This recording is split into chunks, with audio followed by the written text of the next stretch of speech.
Nadzieja to po islandsku von. Og hvenær notum við þetta orð? Kiedy używamy, notum við þetta orð, to słowo.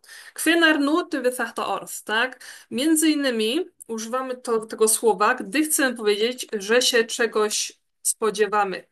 A w eiga von á einhverju znaczy właśnie spodziewać się czegoś lub kogoś, tak? Að eiga von á.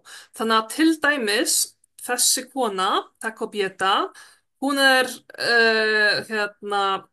hún er ekki feit, ona nie jest gruba, hún er bara með smá bumbu, ona ma tylko lekki brzuszek og ona się spodziewa dziecka, tak? Więc moglibyśmy powiedzieć hún á von á barni.